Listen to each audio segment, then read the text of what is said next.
sahabat pernah makan di McDonald? Nah, sebenarnya McDonald itu jualan apa ya? Tentu jawabannya dengan pertanyaan tersebut bisa macam-macam. Ada yang menjawab jualan makanan, ada yang bilang properti, ada yang bilang mainan, ada yang bilang lifestyle, ada yang bilang suasana, dan apapun yang menurut pengetahuan kita itu kita bisa katakan. Namun ketika kita copy buat sesuatu yang sama, kita buat sama persis seperti apa yang kita pahami tentang McDonald, kita meragukan hasilnya. Apakah akan banyak yang mengantri atau membeli produk kita? Pembelian dalam bisnis adalah masalah psikologi, bukan trading. Dan psikologinya nanti kita bahas dari behavioral analisisnya. Agak rumit memang menjelaskan bisnis sampai menyentuh banyak bidang termasuk psikologi. Benar, manusia dalam mengambil keputusan akan salah kalau kita menganggap menggunakan rasional atau logic thinking. Ternyata sedikit unsur rasionalnya malah, bahkan terbanyak sepenuhnya keputusannya adalah irasional atau emosi. Ditambah lagi kemajuan teknologi informasi pada saat ini membuat manusia semakin emosional, terutama dalam pengambilan keputusan. Terjadi pergeseran yang telak di mana dulu pemahaman pembelian adalah dengan rumus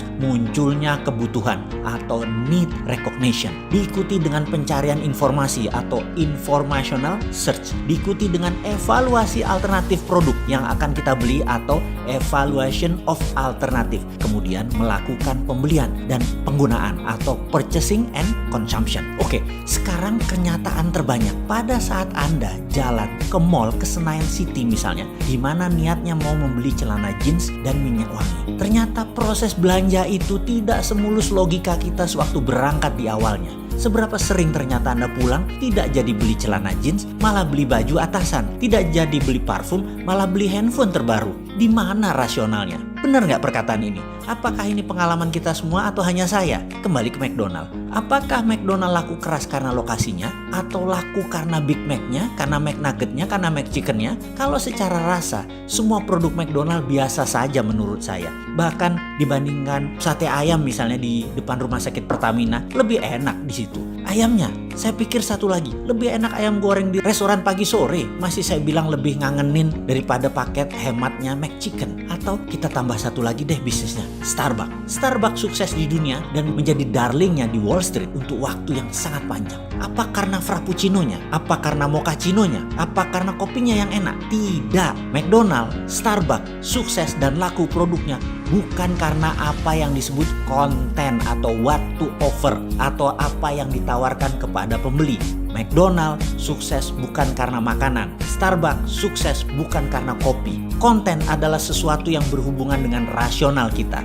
Misalnya kita membeli sepatu, kita ingin sepatu tersebut kuat, bagus dan tahan lama. Kita ingin membeli makanan, maka makanan tersebut harus enak, harus murah, mengenyangkan apa tidak porsinya, atau bahkan makanan tersebut sehat atau tidak. Semua itu berhubungan dengan rasional. Itu adalah konten. Sementara konteks itu berkaitan dengan emosi. Kalau kita bicara emosi, cenderung tidak rasional. Fanatisme misalnya ini karena emosi, bukan karena pemikiran rasional. Coba kita lihat apa hubungannya wanita cantik di samping mobil mewah. Apa hubungannya koboi dengan rokok Marlboro? Apa hubungannya kecantikan dengan body shop yang mengatakan against animal testing? Sekilas memang tidak nyambung, tapi itulah konteks, itulah emosi. Sekali lagi, McDonald bukan melulu karena makanannya. Starbucks, Subway, Chipotle, sekali lagi bukan karena makanannya atau minumannya. Merek-merek besar tersebut menjadi besar sejak day one karena konsep